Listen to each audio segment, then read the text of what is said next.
Hey guys, to make sure you keep getting great content from us, definitely hit subscribe and consider leaving us a nice review.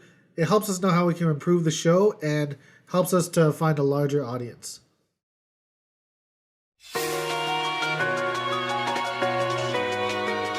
Reach for my hand, I'll soar away into the dawn. Oh, I wish I could stay here and cherish hearts in peaceful days. I fear the edge of dawn, knowing time betrays. Hello again and welcome to the BitHUD Podcast. I'm Thaddeus. And I'm Dan. This is episode 16. On today's episode, I'll be giving my review of Fire Emblem 3 Houses. My journey back to playing Chasm. And then we'll talk about the newly airing Amazon TV series, The Boys. So, Dan, how have you been? Not too bad. As we were saying earlier, I just went to sleep lab. Yeah, so Holy shit. You've been having some sleep issues for a good while, right? Please, I've been like an insomniac since grade 4. The thing is, like, during the summers, I was always asleep during the day. My friends thought I had fucking mono. No, I was just up to like 7 a.m. Yeah. Like, I go to bed after morning cartoons were done. Why? Because they played Samurai Pizza Cats and Dragon Ball at 4 a.m. in Canada. Yo, that shit was good, I bro. remember those days. But no, like, I went to a sleep lab. They make me get there for 8. And they're like, yeah, you have free time. You have free time till like 10:30. Okay. Mm-hmm. Then they fucking put electrodes all over my face, my hair. And then to keep the electrodes in, they're fucking putting putty in my hair, on my chest, my arms. Like I said, it was like they were trying to boot me into the Matrix. And then they go, don't take your sleeping pills. We want you to fall asleep naturally. Mm-hmm. So from 10:30 till 2 a.m., I'm fucking wide awake in the dark. And then I go, can I take my sleeping pill yet? This sleep lab ends at 5:30. Yeah. So then they let me take my sleep pill. Whole next day I'm all fucked up. Because the sleeping pills I'm on, they knock you out for like 15 hours. Oh my god. So only 3 of those hours happened at the sleep lab. Yeah. But yeah, that's what I did. Yeah, so, I mean, I've never been to it, but what kind of information are you trying to pull out? They checked me for my REM cycle, whether it's just insomnia or narcolepsy, Right. all types of shit. Yeah. So when will you get the results for that? They said 4 weeks. Mind you, people, this is Canadian. We don't pay for it. Yeah, but you pay for it. You pay for it in other ways. Yeah. Time is a cost. Yeah. But yeah, so that's what I've been up to. You've been describing this Fire Emblem 3 Houses. Okay, so yeah. You were saying that this would be the thing to push me to get a Nintendo Switch. Well, you're kind of leading. You're going a little too the lead, but I didn't mention any games that might have thieves who are also gentlemen phantoms. You're pulling off the panties before you even buy your dinner. But please. Yeah, so Fire Emblem 3 Houses came out on July 26th. We're recording on August 1st. First one I've ever played. I've known of this series forever. I've only known of it because of the half of the roster in Smash Brothers being the characters from Fire Emblem. Wait, you haven't played any of the earlier Fire Emblems? I've never played a Fire Emblem in my life. So this was your first one? Yeah, first one ever. No DS, no Wii, no Super Nintendo, no GameCube. Nothing, no. What the fuck? It was an impulsive thing. I was like, you know what? Yeah, I mean, I kind of think I might like it. Went out all out, got the collector's edition for it. Yeah, I was surprised that your first one you got the collector's edition. I had a good feeling about it. Was it the Animu? No. I'm not that really much of an anime guy. Like, I have nothing against it, but... You wanted to be the sensei to those anime girls, eh? Yeah. Well, we'll talk about that, actually. So, yeah, so... Sugoi there! Thaddeus-chan. So... So yeah, Fire Emblem series, I'm sure if you know the series, it's a tactical RPG, grid-based. You set up your character to take your turns and you do your battle. You have certain moves per tiles. Yeah. Each character can move like within a certain thing. You can use a buff to kind of move more, and you kind of strategigally pick how you want to do it. Obviously, it's a strategy game.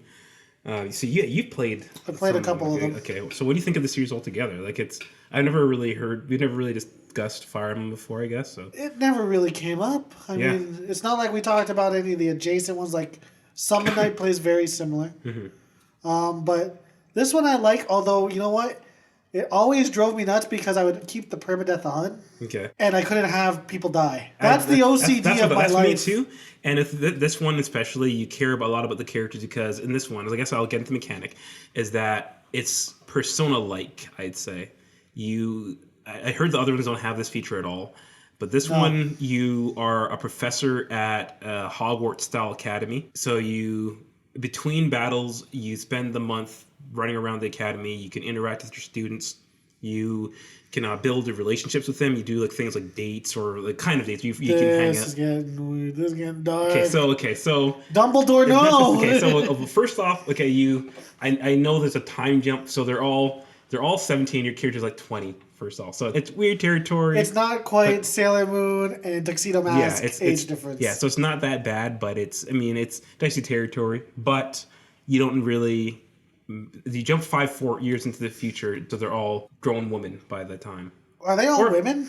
Oh no, they're all. The ones that actually. Can you bang everybody? Okay, so you can pick between male and female.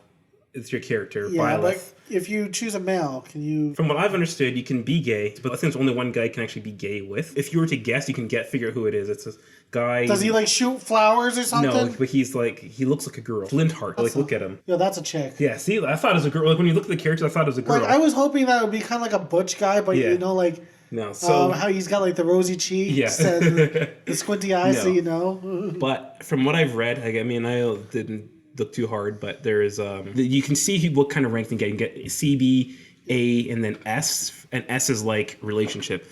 But most of the guys, apparently, if you're a guy and you S rank with them, it's like a bromance. It's not really like gay, but apparently Lynn like you start a gaming podcast together. Yeah, pretty much. Yeah, we've S ranked, so now we can S ranked. We can do our dual tech. So that's as far as it goes with that, but it's not. If you're a girl, I understand you can do full-on lesbian relationship with them. Hey. Yeah. So, and the game warrants multiple playthroughs. So it's called Three Houses because there are 3 different factions of students. There are the Black Eagles, the Blue Lions, and the Yellow Deer. And the Yellow Deer is kind of like more of like a archery kind of class.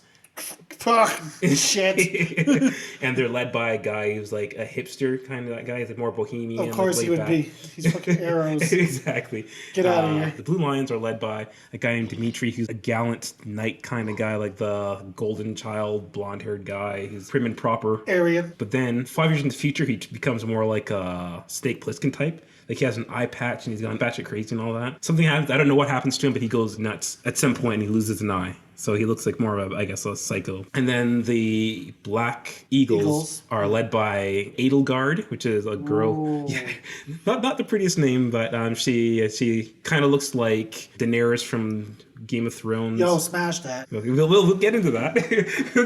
But so she looks like Daenerys, and she's dressed up in more like a general kind of outfit. But and she kind of has like no nonsense kind of personality. So I mean, if you were to compare it to Persona characters, I'd say she's like Makoto. Oh, yeah. Yo, Makoto was mine. Yo. That was mine too. Yeah. So nothing like turning the good girl back. There's also there's also a character who's pretty much. There's characters like Anne, and there's a character who's pretty much like Futaba. I think is like nerdy and reclusive. The reclusive kind of thing. Yeah.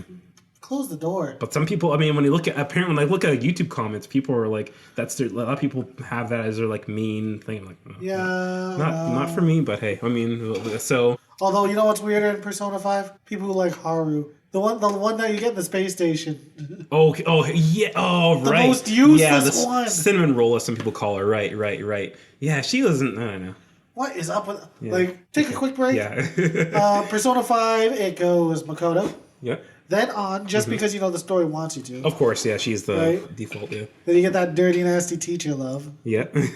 Right? Then maybe you diddle with the punk rocker doctor. I liked her. She was like my number 2. Yeah. Then you turn the chess player. Then you learn a few things from the news reporter. Who else is there? I can't remember all of them. They're well, you corrupt your, Futaba. Yeah. You corrupt her. Right? Who else is there? Yeah, I mean, that aside. we had to lay out the stakes. So yeah, the Blue Lions are more of like a warrior class, like more like swords and axes, and the Black Eagles are more like mages. So out of them, which one do you think I picked? I'd say the mages. Yeah, Black Eagles. Yeah, I picked that because 2 reasons. yeah. So yeah, and then it's like in terms of like the romance choices, kind of you're you get into it, so might as well get to it now. So yeah, for my picks there, I think I'm probably gonna go for Edelgard, or there's another girl named Shamir who sounds like she'd be like a black guy who plays basketball, but she's she's like, I guess like one of like, she's like a mercenary chick in it, and she's kind of like, I'd say compared to the punk rock doctor in Persona. So again, I guess no surprise again. So yeah, so I'm liking the whole social aspect to it. I mean, I think you spend about an equal amount of time doing that as well as the main battles during the months. If you really need a thirst for blood, you can do that. So I got it Friday, and I'm already 20 something hours into it. Whoa! I'm loving the hell out of it. It's already locked in a spot for my top 10 of 2019 already. Like I don't think anything will bump it out. So the only things that I'd say are like maybe issues with it is that the school looks like it's something on the PS2. It's just like really blocky and rudimentary. When you find a new room on campus, like they do this like wide sweeping shot, like it's supposed to be whoa, but it's like I feel like if the world you're living in, it should be something gorgeous, and it's not. But I feel like it's because they put more work into the models. The models are great. They look like they're very detailed, but it's just the world models. Yeah, and then for cutscenes, they don't even bother with it. Like they do like a pre-rendered like Resident Evil on PS1 style background, and it's kind of like scrolls. Yeah, and it scrolls and kind of has a fake look like they're in the room, but you can tell it's just the models against them. So I mean, I don't mind that in all honesty. Like I don't find it that off-putting, but I do think that's the weakest aspect of the game. It's not a powerhouse. Yeah, and I'm fine with that. Like I again more and more moving towards concept over performance. Like if it's a solid game that just really pulls me in, then that's fine. I feel like sometimes a lot of detail in a game focusing on the tech might take away from the actual fun factor of the game. So no, I'm fine. Like The Order? yeah, exactly. The Order was a tech demo. That's the game I Style over substance. I platinumed that game for I guess because it's so short. I know you platinumed it. You told me that you could platinum it in 6 hours. Yeah. And you know what? The first 12 minutes felt way too long for me. You should not have to crawl through a freaking prison. Yeah. Fuck that. Yeah, for sure. But yeah, so I mean, other than that, there's nothing else I can really say bad about Fire Emblem Three Houses. I mean, it's got such an addictive loop to it. Just the battles are engaging. They keep on like building on each one. No battle feels the same each one. They introduce new factors to it, and then the social stuff is always so much to do that you're just like, okay, how do I manage it? The same kind of thing with Persona. It's like you can only do so many things, and it's like, how am I going to balance this out? I mean, as you level up your professor level, you get more tasks. So you start off like two things you can do a day, then it goes to 3, then 4, then 5, and so on. Yeah. So it's fun doing all that and figuring out like how are you gonna spend your time and strategically pick that. As long as it's as much strategy into battle as there is to say engaging with people. Yeah. So very much the loop in Persona 5. Yeah, exactly. So I mean, I think this might be your reason to get a Switch. It definitely has Persona vibes. Obviously, it doesn't have the same. When does the Lite come out? The Switch Lite? Switch Lite next September? month. Yeah. You could easily buy one, but. Just do it, man. Just do it. You won't regret it. Even if your only game is Fire Emblem Three Houses, you won't regret it. You'll get like at least 80 hours of gameplay. I mean, I guess I don't know if you'll be as compelled to replay it after beating the first one because there's no trophies. But you can see 3 different outcomes depending on which house you pick. So there's that. But I know there's no trophy system. I don't know if that's a hard sell for you. It's a ding, man. It's a hard ding. It is. I mean, for me, it is that. It's like the Vita has trophies. The fucking Vita. Yeah. And that's a shit show. I love it, but that's like dating a crackhead. Or a crazy girl who lives in a mental ward. Well, let's not say what's what. Oh no, I think every guy can actually relate. Oh, to yeah, every guy guy's had a crazy girl or 2 or 3 or 4. But yeah, not all at the same time. No, you gotta pace yourself. Yeah, well, I mean, my grandfather had 5 wives at the same time and died of a heart attack because of it. So I was gonna say, yeah, he probably did not take that one well. Yeah, he died by the time he was 50. He chose 5 wives. Yeah, 5, yeah. Or was it like in the Bible? No, it wasn't like arranged. I think he just kept on. It's like you collect wives and you. No, I thought it was gonna be like Joseph's father. Oh, in the Bible, he marries the girl in the dark, sister. And it's the sister. God, we're both terrible Catholics. I was never Catholic, but. How the fuck did you go to Catholic school? Because it was near. Heathen. It was like a 10-minute walk from my house. I know, right? Actually, we had like Muslim kids. Yeah. Yeah, a lot of Assyrian kids there, but yeah. Yeah. Oh well.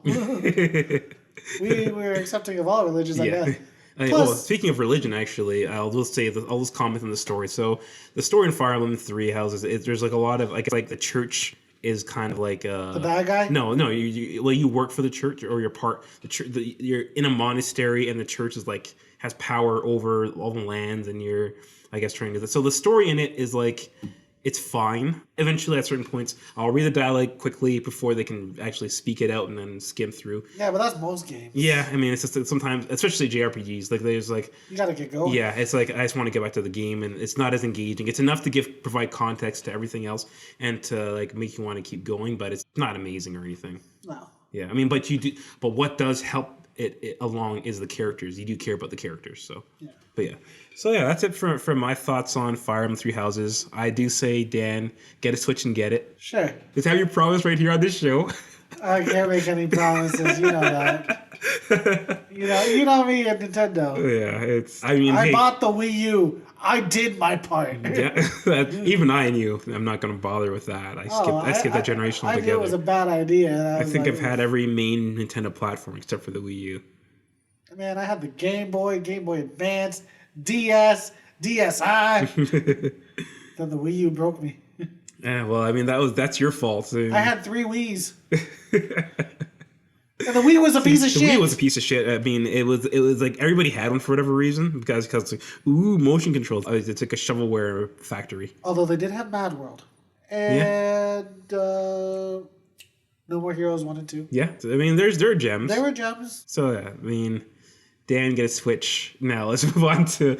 After playing Bloodstained Ritual of the Night, I've been wanting another Metroidvania to kind of sink my teeth into. Yeah. And Dead Cells wasn't really doing it for me. I needed something a little bit more structured. And you're saying you can't get into a Hollow Knight yet. No, I'm not. No? I'm not turning on my Steam, and I'm not buying it again. It's still on sale on the PlayStation quite frequently. It's always on sale. Yeah. It's like $13. Yeah. But no, so I re-downloaded Chasm, which I stopped playing because Dead Cells came out. And honestly, I'm enjoying it. Okay. It's such an easy game to kind of wrap your head around. I mean, it's basically a shittier version of Symphony of the Night. Okay. You know, you have your backdash, you have your main attack, you have your special, which is throwing daggers. Yeah. I don't know. I've only bought one, and I've just upgraded it. And then you find like little bits and pieces. So basically, you're a soldier that, gets sent to the mines because you're a rookie and they don't give a shit. And then you have to kind of find all the people that are lost in this collapsed mine that's filled with monsters. Okay. It's such an easy game to kind of wrap your mind around. It's actually refreshing. But is it easy and difficult, or is it easy in terms of just getting into? It's actually easy in difficulty. Okay. Not a lot. I mean, I say I didn't break it. I bought potions. Yeah. Once you buy healing items, you basically break the game. Right. Like, because if you can heal in an encounter, the enemy can't. Yeah. Because if it's healing while you press pause, that's not the same as stopping there and drinking something while you get hit. Like a Souls game or something. Yeah. It's not the same. So, I mean, that technically breaks the game. Because I have like 12 potions. Yeah. And like, all the enemies drop apples and venison. And here's something fucked up. Venison heals you less than mushrooms. Weird. Okay. Yeah. I guess there's like some kind of herbal property to mushrooms or something. Maybe they're freaking shrooms. And honestly, this game I played on my Vita. I brought it to the sleep lab. Those creepers that were watching me through the cameras, they're like, what the fuck is this guy doing? To be honest, I went into the bathroom because you're not allowed to vape in a hospital. So I just sat on the toilet playing my game, reading comic books, and vaping with the faucet on so they couldn't hear the vape. I don't know if I was allowed to do that, but fuck it, I wasn't going outside. Yeah, you gotta pass that time somehow. Plus, when I was waiting for my pickup, they're like, "Oh, sir, you can't smoke out here." I'm like, it's not smoking, motherfucker. Yeah. He's like, well, still, you're not allowed to do it. I'm like, why? There's no one else here. Yeah, doesn't make any sense. And it's not like people are breathing in carcinogens. Yeah. I'm not blowing it in anyone's face, because that's rude. Yeah, for sure. But, no, honestly, it's cheap now. Give it a try.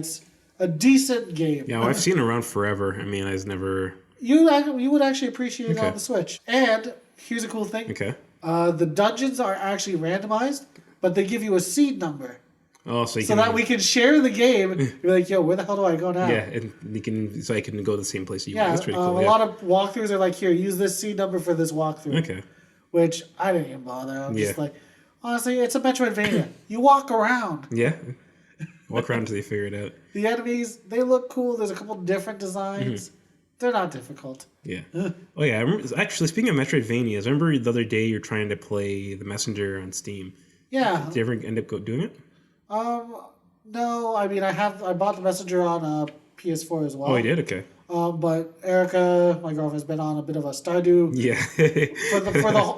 Well, she's a teacher, so yes, all through summer, it's Stardew time.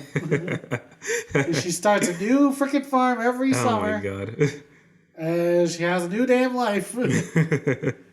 She named her fucking dog Kawhi after Kawhi Leonard. Oh, fuck. He's not Jesus. Yeah. He left us. He said he was going out for cigarettes and never came back.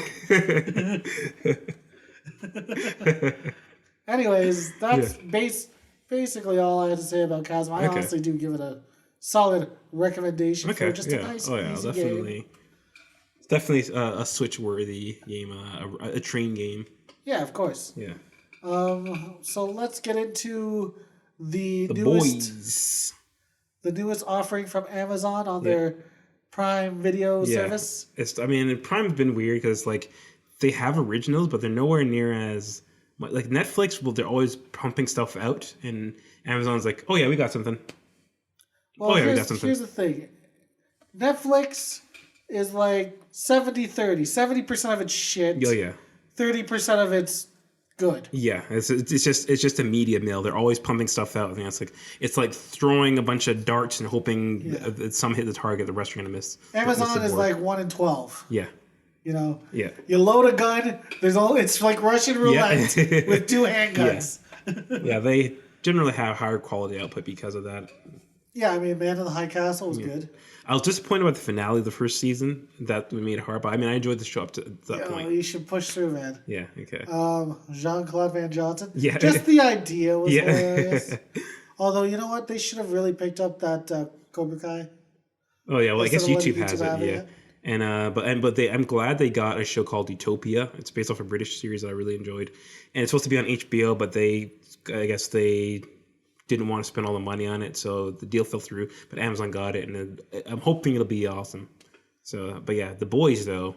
The Boys, based on the graphic novel by Garth Ennis, and the graphic novels, I guess they came out I think between 2006 and 2012, and they've been around for a while. I got them maybe like 3 or 4 years ago from my girlfriend as a random gift, and she was into them. And then I guess never thought anything of it. She'd show me parts or tell me things about it, and that was it. But then eventually, a couple towns near us actually. What city? Hamilton and Toronto. Oh. Yeah, so like you mean you didn't notice like certain parts were like Hamilton and all that? Like there's a part that's right. I don't drive through Hamilton. No, there's a part that's right in front of Jackson Square and all that. Okay.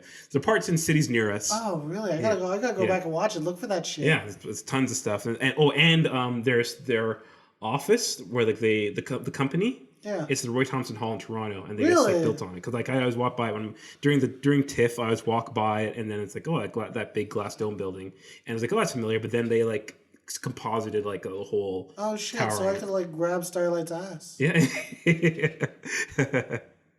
yes you can. So yeah, it's filmed in Toronto, and I actually used a film set I worked on last year that had stuff left over from it. It was like things for the boys. It's like, oh, okay. So yeah, it's a show, an Amazon series. It's a satirical series brought to you by Seth Rogen and Evan Goldberg. That's about superheroes if they were owned by a corporation and focused on PR and everything and the fame that comes with it over actually being a hero. Imagine if superheroes kind of acted like the worst of celebrities. Yeah, you know? Exactly. You know, they're all taking drugs. They're all fucking drug addicts each other. And sociopaths, rapists. They're blackmailing other people to suck their dick. Yeah. Like, Think Pizzagate, but with superheroes. Yeah, exactly. and they address that in certain ways as well. Yeah, but they also riff on the superhero idea. Yeah, it's amazing to me because I've had superhero fatigue since like 2008, and it's just been going on forever. But this is definitely a totally different take on superheroes altogether. Even more so than Watchmen, I'd say. Well, Watchmen was interesting back in the day. That was like what, 80s? Yeah, that was definitely the 80s. Yeah, it was in the Reagan era, but it was an Nixon interesting take back in the day, but it was too convoluted. Oh yeah. I mean, I do look forward to the HBO series. I don't. You see the fucking mask? Which one for the Rorschach? Rorschach? Well, the fucking eyes peeking out? But it's because it's a cult. It's like a cult of Rorschachs. It's like people who... It's after the events of the... I gotta see that face. It's after the events of the graphic novel. So it's like a cult of guys who are supposed to be like Rorschach fanboys, and they've taken his message and brought it into like, I guess, kind of like an alt-right kind of thing. But anyway, The Boys. Let's finally talk about The Boys. Yeah. So we have the different characters. So the superheroes, there's Homelander, who's like a Superman, Captain America kind of guy, but he's also the biggest piece of shit there is. He's a god complex with... He also has an Oedipus complex. Yeah, big time Oedipus complex. And then there's... Yeah, well, I guess we can... we'll just fly through them. Yeah. There's A-Train, who's your typical black guy. Yeah. He's basically the Falcon from the MCU. Yeah, he's the Flash. He's the Flash, but they made him black. Yeah. They basically made him into an NFL running back. Yeah, he has all the attitude of it. He's a drug addict. He has a dysfunctional relationship with his girlfriend and everything. And also he has to keep training to be the best. Yeah. And so he's afraid to be. He's out of all of them. He's most afraid of becoming a wash up, which is again what happens frequently to athletes. So you know which superhero I love seeing get shit on? The Deep. The Deep. He is. Yeah. His whole role is to get shat on. But yeah, he is the Aquaman knockoff. Yeah. And everyone just makes fun of him. Yeah. His life goes to shit. Yeah. It starts off. His introduction is pretty much him getting Me Too. Like he gets the girl Starlight, who's also one of the Seven, which is she's a newly appointed person there. The Seven, which is like their version of Justice League. Yeah, she's the new hire because their version of the Green Lantern left. Yeah, so she joins, and then he immediately says, "Hey, yeah, welcome to the club. Suck my dick," and then. Suck my dick or you're out of the Seven. So he kind of waves his power, saying he's second in command, but she finds Josh Weinstein's or no, Harvey Weinstein's, yeah. Whatever. Yeah, and Sorry, Josh Weinstein. You're actually a decent dude. Who's Josh Weinstein? No, don't worry about it. Yeah. How about we cut that out? Yeah. But Harvey Weinstein. Yeah. So he does that, and then she finds not long after that he's kind of a joke actually. And then the rest of the season is just every scene he's in, he either tries to do something good and it blows up in his face, or he gets outed eventually, and it's just everybody's shitting on him after that, and he kind of has the tables turned on him. And it seems like it made me cringe actually, the thing that happened with him and that girl. The gills? Yeah, it was like I don't have gills obviously, but it's like the idea of just like digging your hand into it. Well, that's what he did to Starlight. Yeah, so no, I mean he deserves everything happens to him. It's just funny watching it. I do feel like maybe he'll have a redemptive arc because out of all of them, he's definitely a scumbag, but he's not as bad. He's just a piece of shit. Yeah, he's not evil. He's just shitty. Like again, Homelander is outright malevolent. He is a total sociopath. So who else? There is Queen Maeve, who is the Wonder Woman. Wonder Woman. She dressed exactly like Wonder Woman. 100%, yeah. Except she's not as hot as Gal Gadot. No, yeah, yeah. She's like TV version Wonder Woman. Yeah, pretty much. And then she's a lesbian, of course, or bisexual, maybe. I don't know if it's. I don't know. I think she only took the dick for because he forced it. Yeah, I guess. Or for publicity. Or Homelander, but Homelander also definitely probably forced it on. In the comics, Homelander is way more of a sexual predator than. Actually, wait. We should start this over. We didn't describe the heroes as being bad. We did. Oh, okay. Yeah. Okay, well, maybe we should talk about the protagonist. Yeah, so do that, and then there's the invisible guy. I can't remember his name. Translucent, yeah. Yeah, so Translucent, and then there's Black Noir, who's a ninja kind of guy. Do you know the story behind Black Noir? Yeah. Okay. Yeah, I know. I read up on that, but just okay, he's basically the Batman, or actually no, he's more like the Snake Eyes. He's a Snake Eyes, and if you go further, he's like. Now the whole story of the show is the boys. not about not about the superheroes. No.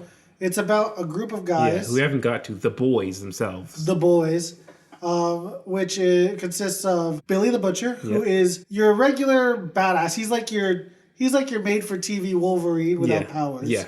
And he's interesting because again he has his own agenda as to why he's still against the supers, as they call it, or the Seven. Yeah. And he does things that are definitely shitty. Like he's like the Punisher. Yeah, he goes even further than that. 'Cause I think Punisher has a moral. No, Punisher has a certain moral code. This guy will. I mean, Punisher will kill you, but he has a code. This guy will bend all rules, and he'll fuck his friends over just to get what he wants. That is true. So yeah, he's definitely a great character, a really great character.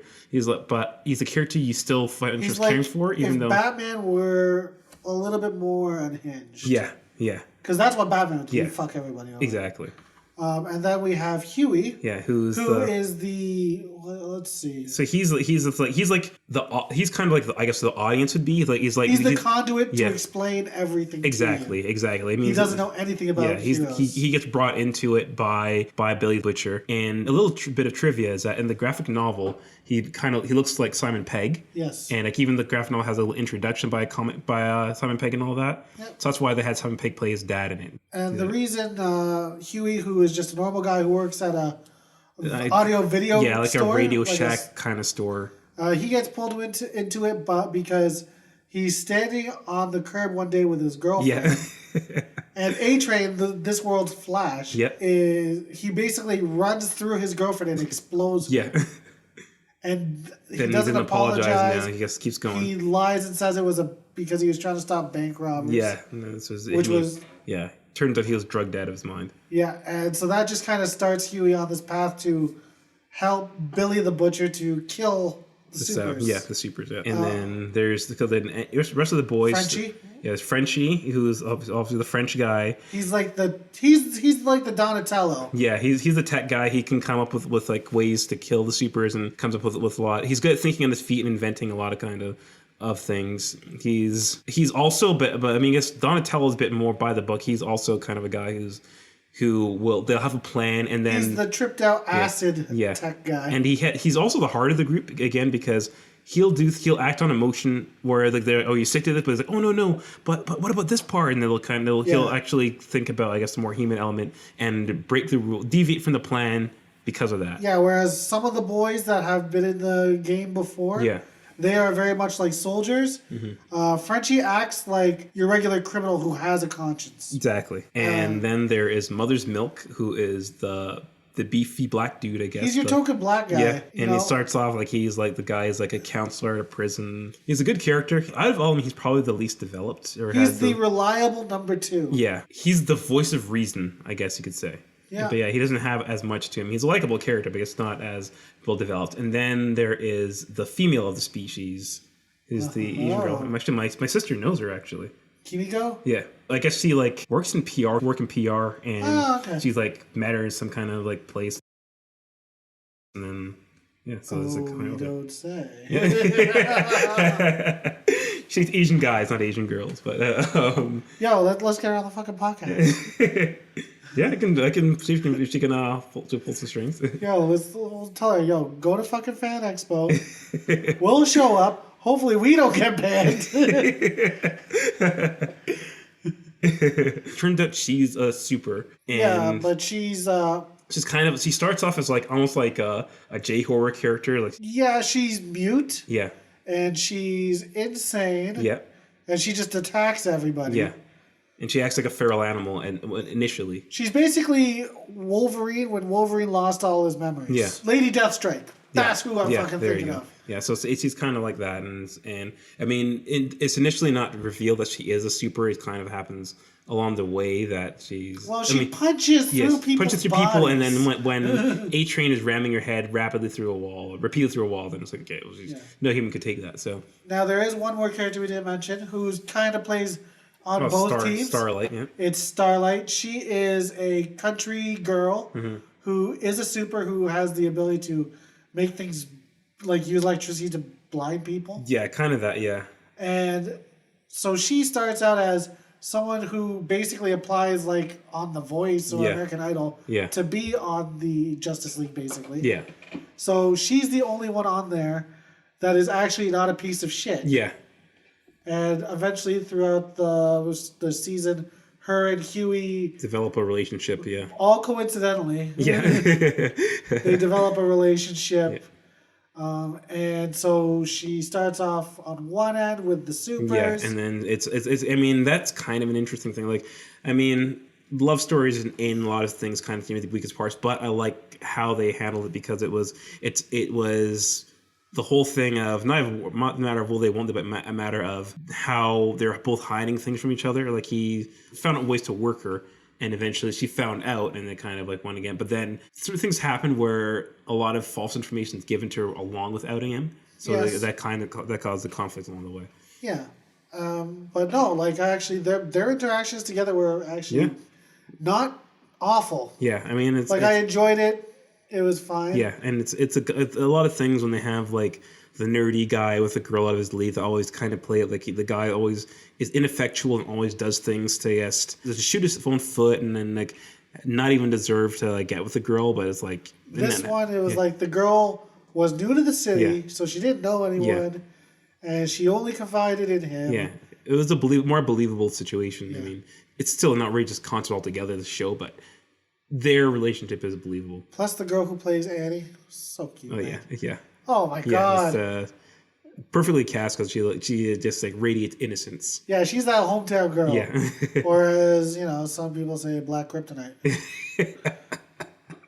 Come on, you've seen Undercover, brother. You know what I'm talking about. Yes, I do. Fuck, we've both seen Undercover, brother. What about the new guy? Oh, I did see that actually. It's not a black movie though, but yeah. Hey, he's Eddie Griffith's in it. Yeah. That's black enough. Now, okay, here's the test. Have you seen Foolish Ways? No, but I have seen Double Take. Multiple times. And All About the Benjamins. I bought that shit. That's one with Master P, right? No, I got that hookup. All About the Benjamins is Ice Cube and Mike Epps, where Ice Cube is a bounty hunter. And he tasers some dude in the balls. I didn't see that one. Yo, that's like pure 90s.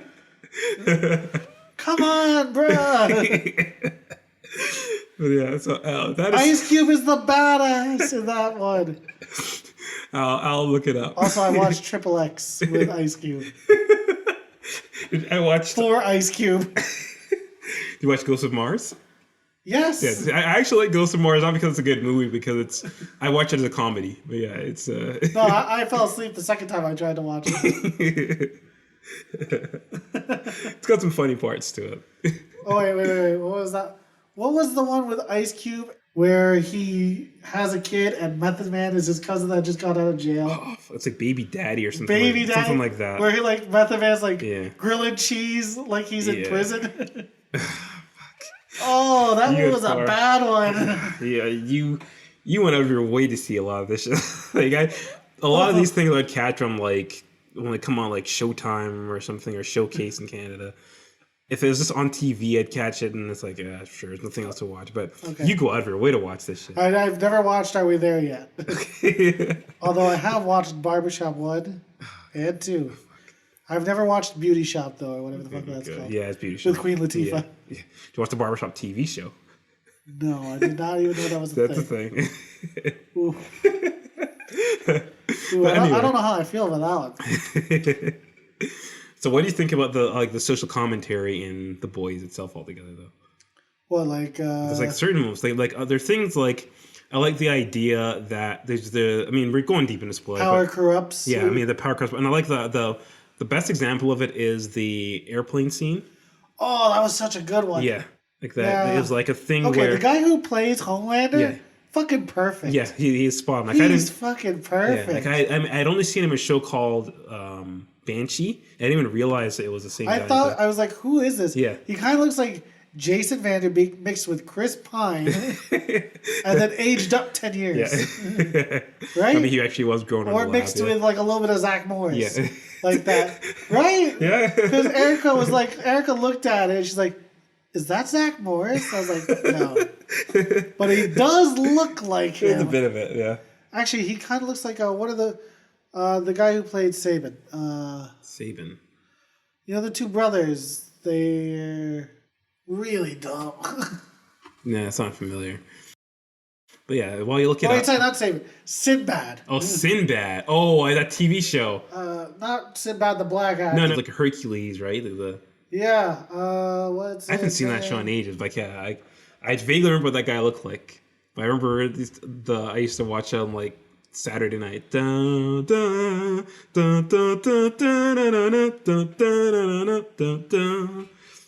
shitty CG. Hey man. Okay, I'm gonna say this right now. Okay. Don't you fucking dog Hercules. That was my fucking jam, bro. A lot of people loved it. No, like I'd watch it, but I knew it was garbage. What? What do you mean garbage?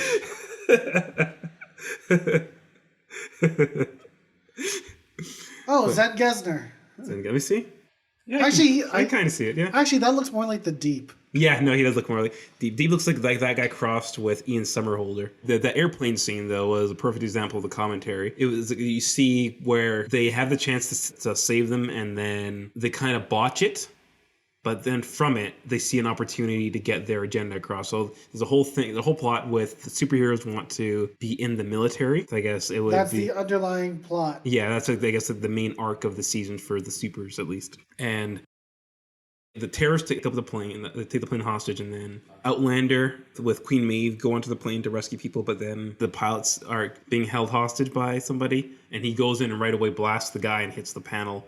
So then it's like they can't really save anybody, and then Queen Maeve is kind of resents it, and she feels bad. But then Outlander pretty much decides, this is an opportunity, and he kind of goes peace, and then they fly out and leave everybody to crash. But when they go on TV, he pretends to cry and feel sad about it. You can see a lot of things in life where tragedies are kind of manufactured to help get a point across. The politicians do all the time, or they'll do the fake anecdotes of saying, yeah, I met Bill the butcher. He had 5 kids to feed, and he wasn't able to pay his bills because your program is going to ruin his life.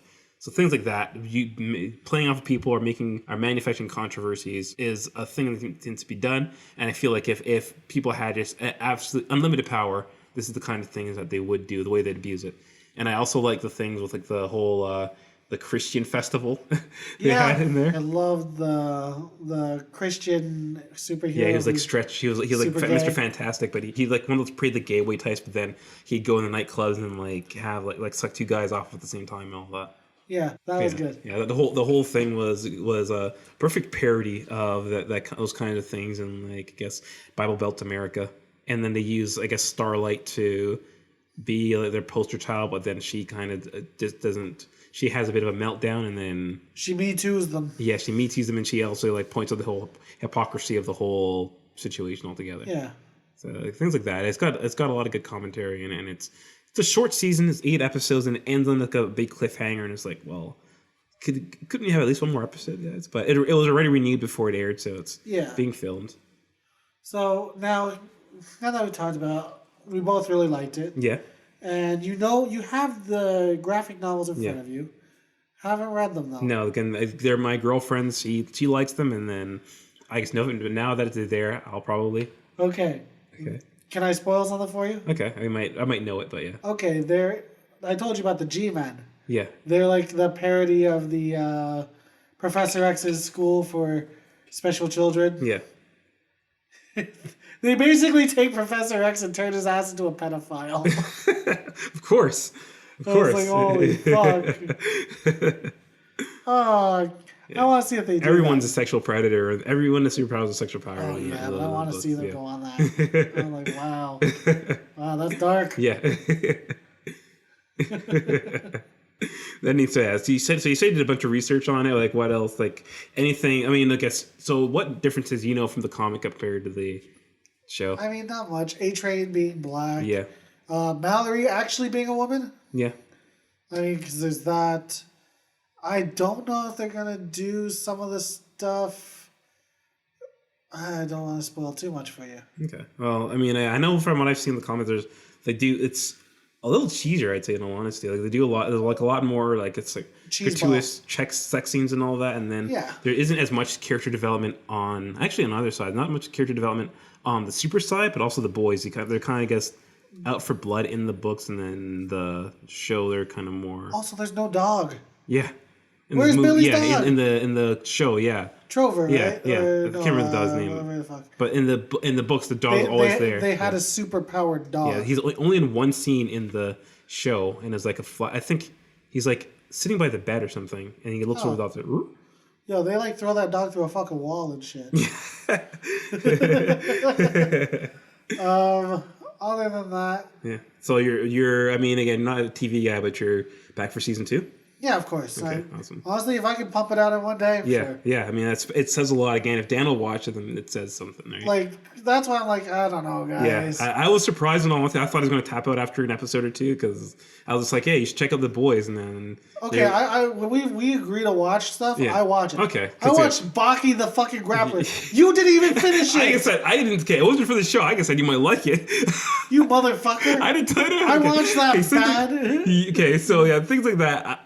You kind of take things a little too far. I watched it all in one day. You know what it's like to see like the shittiest Street Fighter drawings fight each other? Yeah, okay, because my sister knows I love Story of Ricky. So she said, you should watch Baki. It's like Story of Ricky. She watched it with her boyfriend, and I was like, okay. I watched an episode, and I was like, nah, not for me.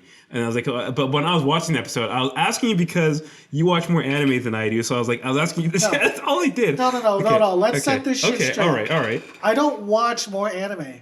I used to watch anime. Okay, well, it's still more than I ever have. I know. So I read manga. I feel like you would have been more of an authority on it than I am. So I was like, okay. Have you watched Baki? That was it. That's all I said. And I was like, no. And then you watched the whole fucking thing. No, and it was like, well, maybe if you watch it, we can talk about it on the show. Maybe. So I watched the whole fucking thing, and it was boring. I can imagine, yeah. I've never seen a fighting show. I tapped out after one episode. That was like, so this fucking shit. Like, Dragon Ball Z original cut was way more intense with them shouting at each other. No one is that jacked and goes to school. And then there's Booksmart as well, where it's a thing where no. I didn't tell you to watch it. Like I said, I might want to talk about it because you were talking about a movie. Like, I can talk about Booksmart because I watched that. And then you watched it and you lost your mind. That shit broke me. Yeah. But here's the thing that makes us committed to diversity. Okay. I never said no one should be able to watch it. Yeah. I just said that's a piece of shit. Oh, yeah. Well, nobody watched it anyway, so. I mean, I pray that no one watches it because no one should have to go through that. Yeah. But if you do want to harm yourself, you can. That's why I think people should be able to take heroin. Yeah. I don't think you should. Nope. But I'm not going to stop you. No, I'm not. Again, I'm not going to step between you and the needle. Yeah. Yeah, I'm fine with that too. If you want to shoot bleach in your arms, by all means, I know, right? Do that, so. I'm not gonna lend you a needle. I'm not gonna, be like, hey, you're kind of suicidal. Here, borrow my scarf. But. Oh man, most of this has to be cut. Oh yeah, we'll see what makes it. But yeah, so I guess that's it for the boys. We'll be back for season 2, and yeah. So Dan, any closing thoughts or anything you want to say before we leave? Yeah, fuck PAX West. You heard it from the man himself. All right. Well, on that wonderful note, we'll catch you guys next time.